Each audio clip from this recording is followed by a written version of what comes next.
Motley Crue may be the reigning champions of rockstar debauchery, but at least they're famously upfront about it. Of course, Motley Crue has an image to uphold, and sometimes the stories need help to fit the image. But some of the most famous stories you thought you knew about the band are completely wrong, or at least severely misrepresented. Here are the things people get wrong about Motley Crue.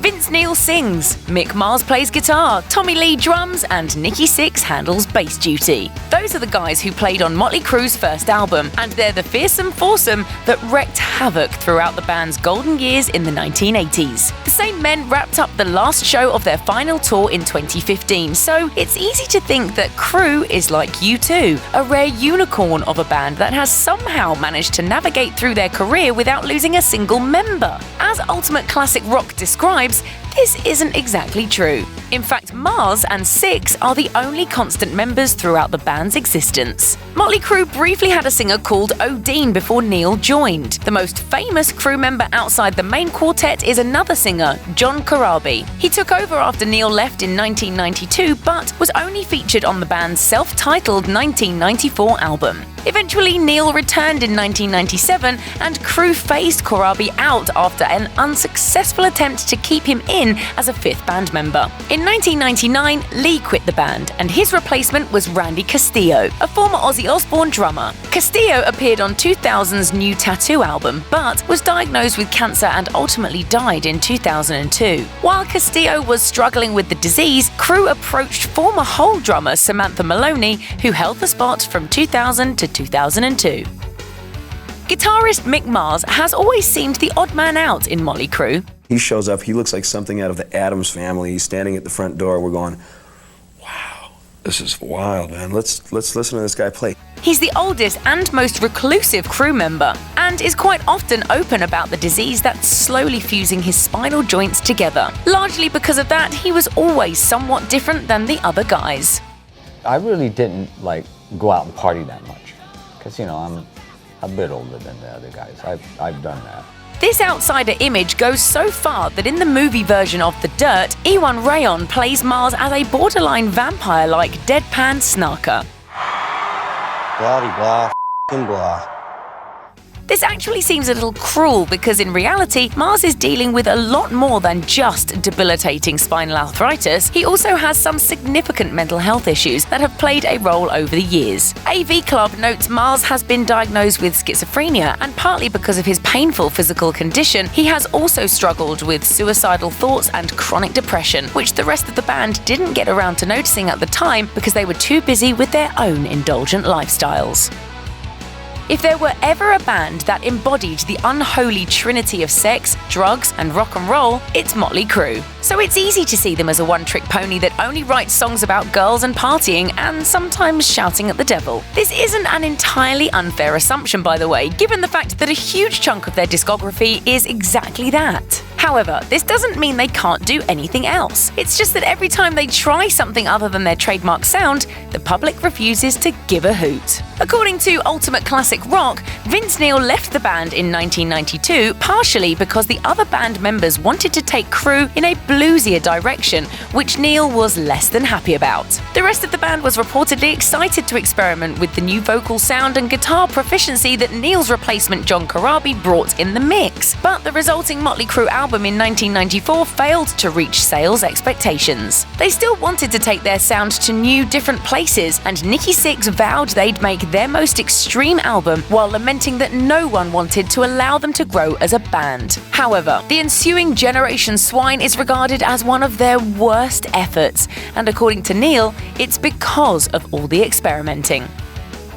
No one's saying the members of Motley Crue aren't hedonists, not even the band members themselves. Too many memoirs and interviews detail their assorted selfish actions for anyone to believe they're saints. Still, it's easy to see them as purely one-dimensional party machines who play rock and roll and then sink into a celebrity abyss until it's time to stagger back to the stage again. This image is pretty much what The Dirt is about. However, it's worth noting that the Crue guys do also make time for more positive acts. Tommy Lee is an outspoken animal activist who speaks up for animal adoption for Rolling Stone and works with the controversial animal rights organization PETA. As Look at the Stars shows, the band supports Red Cross, United Way, and the Skylar Neil Memorial Foundation, a charity Vince Neill set up after his young daughter died of cancer. According to Ultimate Classic Rock, Neil has raised millions of dollars for children's cancer research, and he gave his new Celebrity Apprentice haul of over $750,000 to a memory disorder research program called Keep Memory Alive.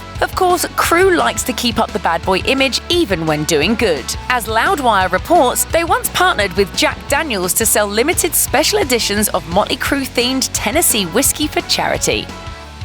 According to Loudwire, Motley Crue's Shout at the Devil album in 1983 did a lot to cement their position as the leather-wearing, cool-looking bad boys of the Sunset Strip hair metal scene. But its controversial lyrics and the pentagram in the original album art drew accusations of Satanism. Of course, Crue's use of satanic imagery was all about the look. They didn't actually gather in black masses. As Vince Neill says, "Some people said we were satanic and angry. We always thought that was funny, but we were like, hey, if it gets us attention, let's go with that. We were so starved for stardom that we were willing to do whatever it took. But there was no anger at all. We were just having fun."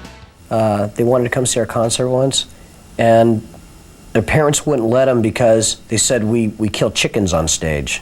Their label decided to use this, along with their out-of-control party antics, to play up the band's image as a ticking time bomb. The now familiar constant stream of Crue scandals started trickling to the press as the record company happily reported every insane thing happening to them, and they didn't have to look very hard. Still, despite their insistence that their satanic image was all in jest, the band actually did its part to help the next generation keep the devil in rock music. In an interview with Consequence of Sound, Tobias Forge of the current leading satanic band Ghost names Motley Crue as one of the things that introduced him to the concept of Satan.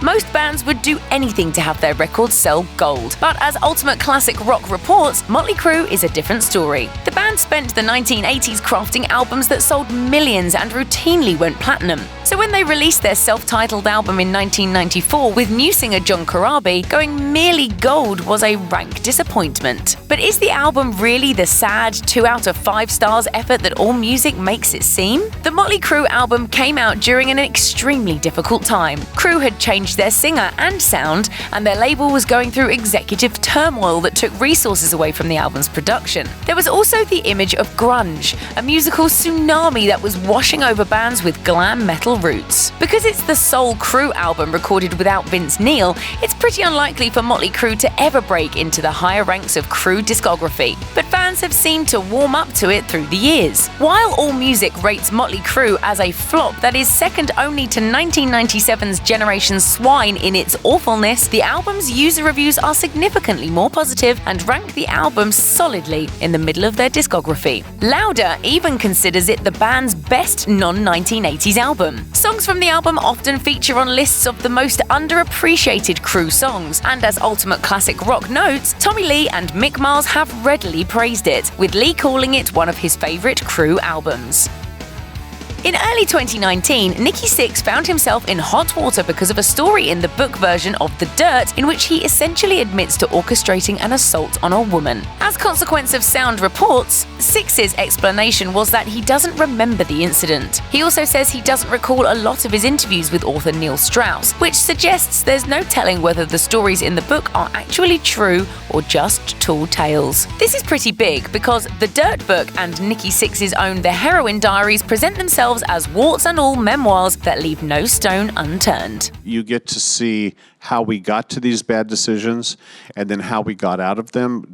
The band has lots of regrets. Perhaps not coincidentally, multiple people with inside knowledge of the Crue world say many of the events described in these books are pretty different from reality. Blabbermouth reports that one-time band member John Corabi and Crue producer Tom Weirman have called Sixx out about the authenticity of his Heroin Diaries stories. The site also notes that an incident where Hanoi Rocks guitarist Andy McCoy and a drug dealer supposedly beat up and overdosed Sixx and left him to die didn't go quite like that. McCoy says he actually saved Sixx's life that night. McCoy has also said that the Dirt's version of the famous car crash that killed Hanoi Rocks drummer Nicholas Razzle Dingley is pure lies.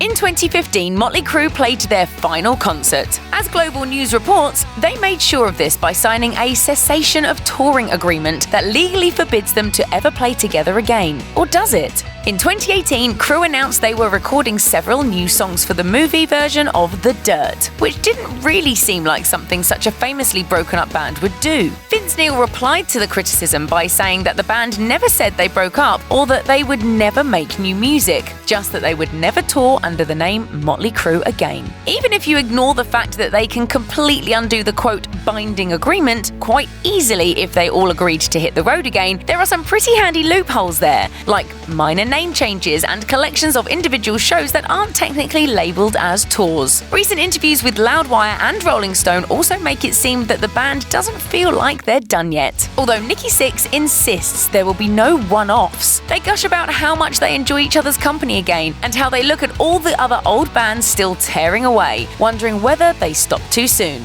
Maybe they're shuffling their feet, looking for an excuse to eat their words. If they hadn't made such a big deal about it being the end back in 2015, no one would even care. Check out one of our newest videos right here. Plus, even more grunge videos about your favorite stuff are coming soon. Subscribe to our YouTube channel and hit the bell so you don't miss a single one.